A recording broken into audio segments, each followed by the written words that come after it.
Two people get the same phone call from the same dental office, a root canal followed by a crown. Insurance covers part of it. The remaining balance is $1,850 due before the next appointment. The first person earns $82,000 a year. He hangs up the phone and feels his chest tighten. He opens his banking app. He starts doing the math on which credit card has the lowest interest rate right now.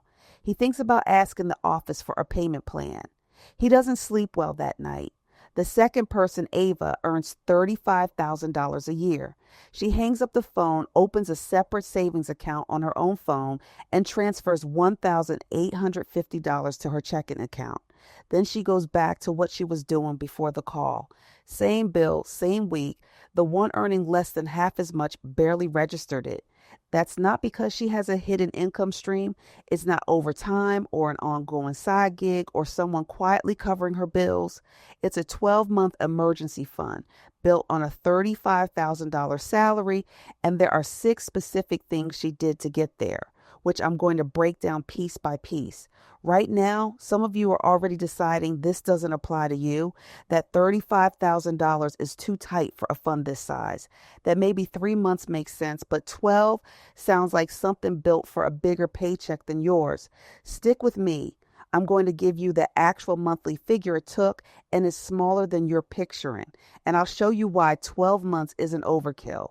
It's the number that actually keeps you covered. Here's where the standard number falls apart. Every personal finance source agrees on one number. Build a 3 to 6 month emergency fund. You've heard it from every angle: blogs, books, the finance influencer in your feed, the default advice baked into every budgeting app out there. 3 to 6 months. Here's the problem. That number was never meant to be a destination. It was built as a floor, something to catch you during a small contained setback, like a repair bill or a few weeks between paychecks while you line up the next job. It was never built to handle what actually derails people financially.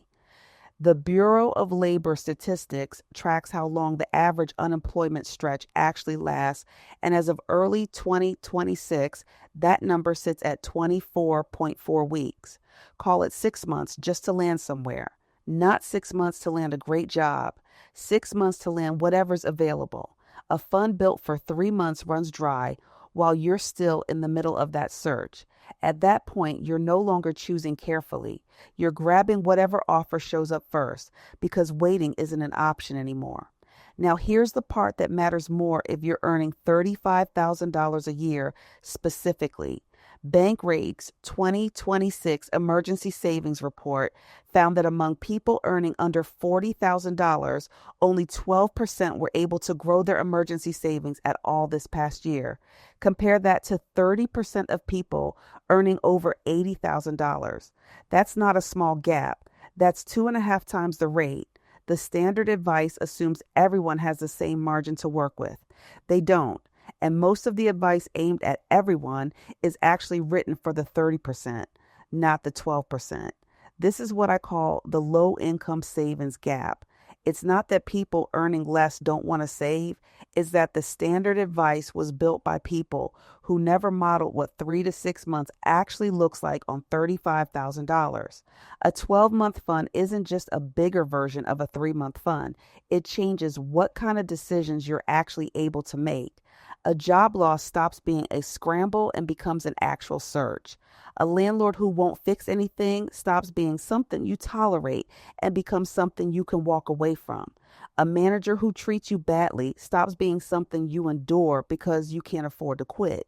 The real shift isn't about surviving the bad moment. It's about who's holding the power when that moment arrives. Nobody's arguing 12 months would help. The real question is whether $35,000 can actually get you there, and I want to be upfront. The budget that gets you there is lean. I'm not glossing over that, but this isn't the life you're stuck living. It's the life you choose for a short time, so a dental bill never becomes a 5-day panic again. That's the trade. Here's the math. $35,000 a year works out to roughly $2,400 a month after taxes for a single filer taking the standard deduction in 2026. State taxes vary from one part of the country to another, but 2,400 holds up as a working number in most states without stretching the math in your favor.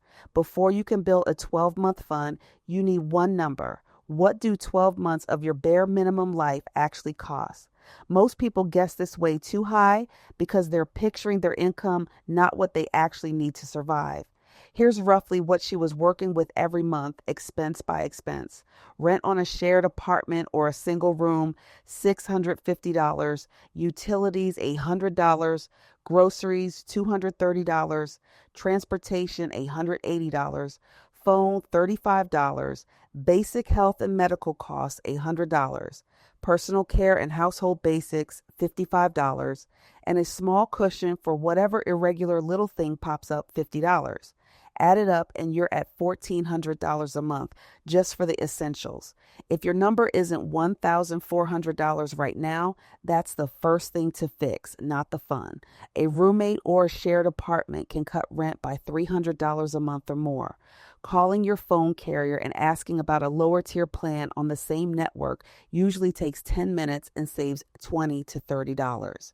Cooking 5 dinners a week instead of 2 closes most of the gap in a grocery budget. None of this is about staying here forever. It's about hitting this number for 20 months on purpose, the same way you tighten up before a trip you actually wanted to take. 12 months of that is $16,800. That's your target, not $35,000, not your income times 12, your necessary expenses times 12. $16,800 on $2,400 a month take home. After $1,400 in necessary expenses, you have $1,000 remaining. Most people let that $1,000 drift, saving whatever happens to be left over some months, maybe $250. At that pace, $16,800 takes 67 months, almost 6 years. That's not a plan. That's hoping. Point that $1,000 somewhere on purpose instead. Direct $700 of it to the emergency fund every month. Keep the rest, $300, for a sinking fund and a little breathing room. More on that shortly. If you're already feeling like $1,000 a month isn't realistic for you, stay with me. The 6 systems bend to whatever number you're actually working with. And I'll prove that before we're done. $700 a month alone gets you there in exactly 24 months, less than half the time. Still, 2 years of nothing but the basics is a long stretch to hold discipline on alone. That's exactly what the 6 systems fix. Not more willpower, but a plan that doesn't need as much of it. 2 of them also buy back 4 real months on top of everything else. Here's exactly how, one system at a time. System 1, the bill cutting raise system. Get your real number down before you commit to the fund, not after. Before you lock in a monthly amount, go through your own recurring bills one at a time. Insurance, phone, internet, subscriptions. Call around, mention you're comparing quotes, and ask what they can actually do for you. There are entire companies built around doing exactly this for people, and the ones that track it report success rates as high as 90% on calls like these. Most people never ask, so most people never find out the answer is often just lower. That $1,400 baseline wasn't where Ava started. Her actual bills used to run about $150 higher every month, and she went through them one at a time before she ever committed to $700 going into the fund. Her car insurance premium was buried inside her transportation budget, higher than it needed to be. She called around, mentioned she was comparing quotes, and switched providers, freeing up $55 a month. Her phone bill was $55 on a major carrier. She switched to a plan on the same network for $35, identical coverage, and freed up another $20. She called her internet provider, said she was considering canceling, and they lowered her bill by $55 a month to keep her. Then she found 2 subscriptions she hadn't used in months and canceled both, freeing up another $20. 55 plus 20 plus 55 plus 20, $150 a month found without changing how she actually lived. That's the difference between committing $700 a month and white knuckling it, and committing $700 a month with real breathing room underneath it. None of those calls took more than 15 minutes. None of them required negotiating skill. They required being willing to ask a question most people never bother asking. With that number locked in, here's where the money actually goes. System 2, the separation system. Open a high yield savings account and move the fund there, kept separate from your everyday checking right from the start. Sounds like a minor detail.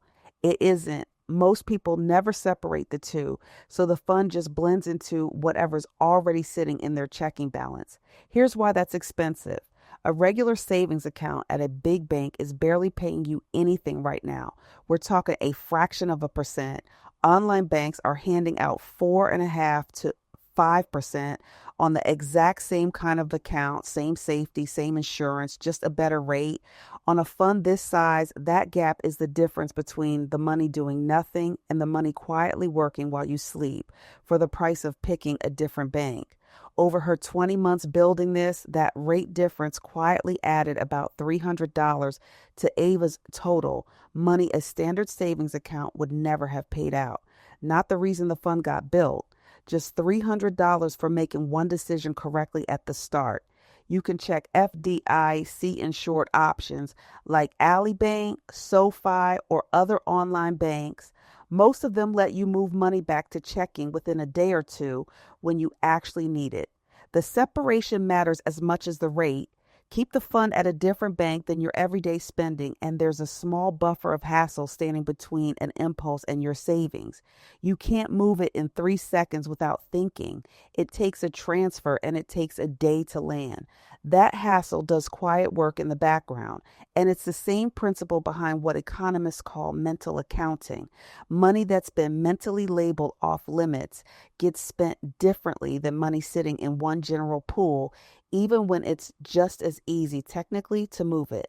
It keeps the fun out of reach on the kind of low, ordinary evening where it's easy to convince yourself something counts as urgent when it really doesn't. Here's the next move that matters just as much. System 3, the emergency rule system. Decide in writing what actually counts as an emergency before you ever need the answer. This is usually how an emergency fund actually dies, not a single dramatic hit.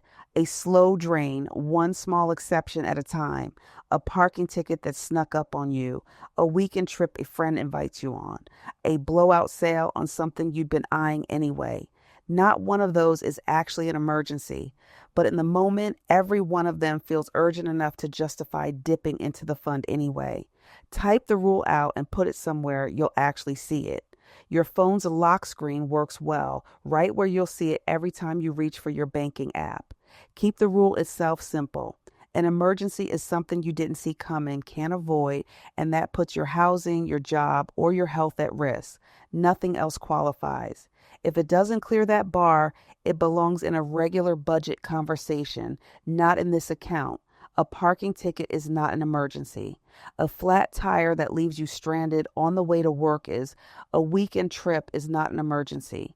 An infection that needs antibiotics before it spreads is. You have to be strict about this because any dollar that leaves for something that isn't real puts you back at square one, undoing progress you already made. Over her whole 20 months, Ava only touched the fund twice, a toe and a tire replacement close to $200 after a blowout on the highway, and a $95 trip to urgent care for an ear infection that couldn't wait. Both times, she replaced the money within a few weeks. The tire blew out on a Tuesday morning on her way to a shift she couldn't afford to miss, and she didn't sit there weighing whether it counted. She'd already decided the answer months earlier. The rule held because it was written down before it was needed, not while standing on the shoulder of a highway looking for a reason to bend it. System 4, the leak-proof sinking fund system. Remember the $300 I said I'd get back to? Here's where it goes. This is the step people leave out, and it's usually the reason the whole plan falls apart. Emergency funds don't usually get drained by real emergencies. It's a predictable expense that never had a home in the budget. Renter's insurance, an annual eye exam, a birthday gift for someone in your family, a car registration renewal. These show up every year, but not every month, so they get treated like surprises instead of the routine costs they actually are. Add up every irregular expense you can see coming and turn each one into a monthly number of your own. Renter's insurance, an eye exam, birthday gifts, car registration, one annual subscription, whatever your version of these looks like. For Ava, that looked like this. Renter's insurance at $60 a year comes out to $5 a month. An annual eye exam and a new pair of contacts at $180 a year comes out to $15 a month. Birthday and holiday gifts across the year at $240 comes out to $20 a month. Car registration at $120 a year comes out to $10 a month. One annual subscription renewal at $84 comes out to $7 a month. That's $57 a month set aside into its own account, separate from the emergency fund and separate from checking. Whatever's left in that bucket, $243 for Ava, covers two things at once. It's there for the irregular costs you didn't think to list, the oil change, the vet visit, the one-off you forgot exists until it shows up. And whatever doesn't get claimed by something like that is genuinely yours. No label, no rule, just breathing room. That's what makes a tight budget survivable. It's not that every dollar is accounted for down to the cent. It's that the small amount of freedom you do have is protected too, the same way the emergency fund is. When Ava's car registration bill arrived, the emergency fund never entered the picture. The sinking fund covered it because that's exactly what it was sitting there for. That one habit alone kept her from dipping into the real fund 3 or 4 separate times over those 20 months. It also works on a quieter level. Once a birthday gift or an eye exam stops being a threat to the plan, sticking with the plan stops feeling like a fight. Most savings goals collapse under stress, not math. Take the stress out, and there's a lot less pulling you off course. System 5, the payday lock-in system. Automate the contribution on payday so you never get the chance to talk yourself out of it. This works on the same principle that makes retirement contributions so effective. If the money is gone before you ever see it, it never becomes part of your spending math in the first place. It doesn't show up in the mental math when plans come up over the weekend. There's no moment where you're tempted to skip it just this once. Split it by purpose, not by amount. 2 automatic transfers, $700 for the emergency fund and $300 for the sinking fund. If you get paid once a month, those 2 transfers can happen at once. If you get paid twice a month or bi-weekly, split them across both paychecks. $350 to the emergency fund and $150 to the sinking fund each payday. If you get paid weekly, split the same monthly target across 4 smaller transfers instead. The point is not the exact transfer schedule. The point is that the money has a job before you get the chance to spend it. Splitting it by purpose instead of leaving it as one pile removes a decision too. Money doesn't sit around waiting to be divided later on a night when you're tired or one impulse away from deciding the sinking fund can wait. Each account already knows what it's for the moment the paycheck lands. Vanguard has tracked this for years, and people who automate consistently end up with close to twice as much saved as people who transfer money manually. The math isn't different between the 2 groups. What's different is that one group stopped having to decide every single time. Willpower gets tired, a standing transfer doesn't. System 6, the windfall rule system. Send every windfall straight into the fund, no exceptions. A tax refund, birthday and holiday cash from family, a weekend of extra hours that turns into a small freelance payment, furniture you sell when you don't need it anymore. Anything that shows up outside your normal paycheck goes straight into the account the same day it lands. Not bonus money. Not a reason to justify a purchase you've been eyeing. For Ava, those windfalls added up to $2,500 over 20 months. Her tax refund was $1,100. Birthday and holiday gifts across the period totaled $380. A short freelance project brought in $420. Selling furniture and clothes she wasn't using added $260. A handful of smaller amounts of return deposit, some cashback rewards added up to $340.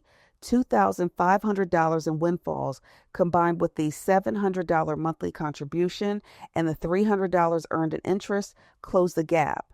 $700 a month for 20 months is $14,000. Add the $2,500 in windfalls. Add the $300 in interest. $16,800 exactly. The fund was complete. None of it required a bonus at work or a stroke of luck. It required treating unexpected money the same way as expected money.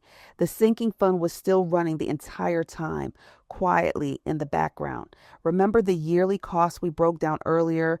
The insurance, the eye exam, the registration, the gifts, the subscription.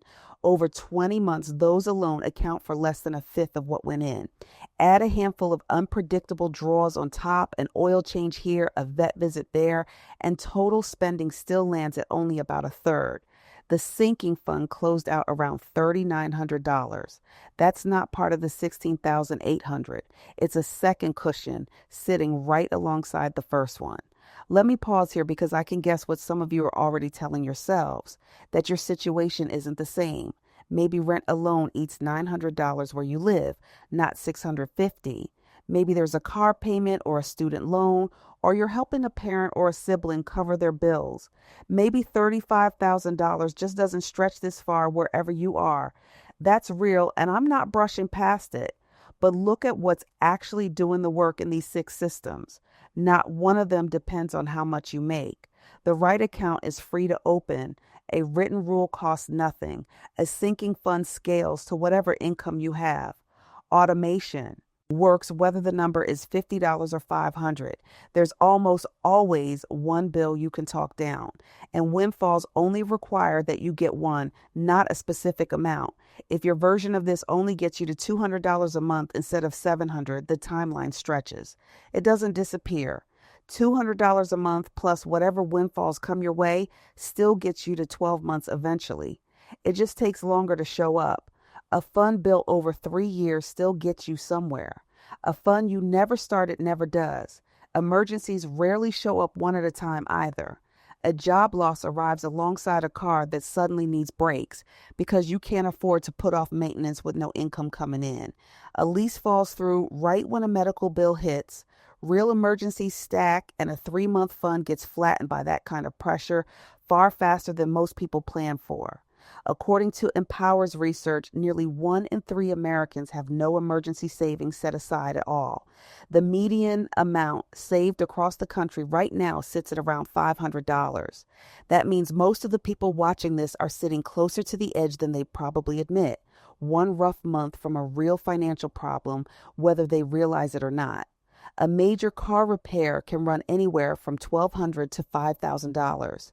An ER visit with no insurance can climb into the thousands before you leave the building.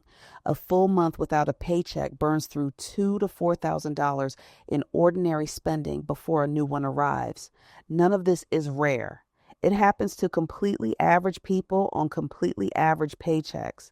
The question was never whether something like this shows up. It's whether you're ready when it does. Here's what that fund actually did for me, the part the balance alone won't tell you.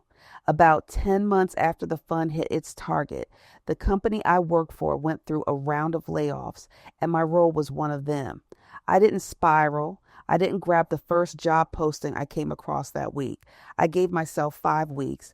I turned down one offer that actually paid less than what I was already making because I could afford to say no.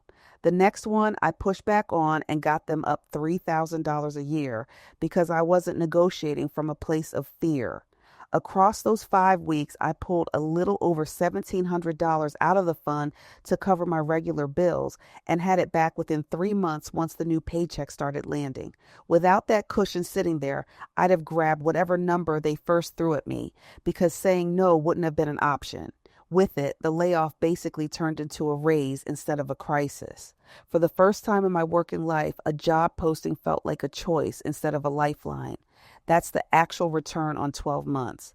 It's not just a wall against disaster. It's leverage in your favor the moment something unexpected happens, good or bad. People underestimate what it actually feels like to be calm about money. Money stress affects how well you sleep, how you talk to the people you love, and how clearly you can think through an ordinary Tuesday. The 12% of people earning under $40,000 who managed to grow their savings this year aren't just financially ahead. They've removed a low, constant hum of anxiety that the other 88% are still carrying through every single day. Getting rid of that hum is worth more than almost any return you could chase somewhere else. Think back to the two people I opened with. One of them, the one pulling in $82,000 a year, spent a night wide awake over a bill under 2 grand. The other, on 35,000, transferred the money and kept going about her evening. She's the one with the 12-month fund. $700 a month, 6 systems working together, no raise, no one quietly covering her bills. The right account, a rule she wrote down and kept, a separate bucket for the irregular stuff, a transfer that ran itself, one phone call that lowered a bill, and every unexpected dollar treated the same way as every expected one. He earns well over double what she does and still doesn't have a fund built, not because he can't, but because nobody ever sat him down and told him 3 months wasn't enough. Every raise just quietly got absorbed into a slightly bigger life instead of a bigger cushion. That's the part that should bother you more than her tight budget does. What separated them was never the paycheck. It was a single decision, set up once, automated, and left untouched for 20 months. And you can make that same decision tonight, no matter what your paycheck looks like right now. Tonight, before you turn in, pull up your phone and open a high-yield savings account. Move whatever you can into it, even if it's $20. Not because $20 changes anything on its own, but because the account existing changes how every dollar after it behaves. The habit starts, the fun grows from there. And the next time a bill like that dental bill arrives, out of nowhere and due in 30 days, you'll already know which person you're going to be. If this was useful, hit subscribe. Every week I break down another pattern like this one. None of this is complicated. It's just precise, and precision is the whole point of this channel.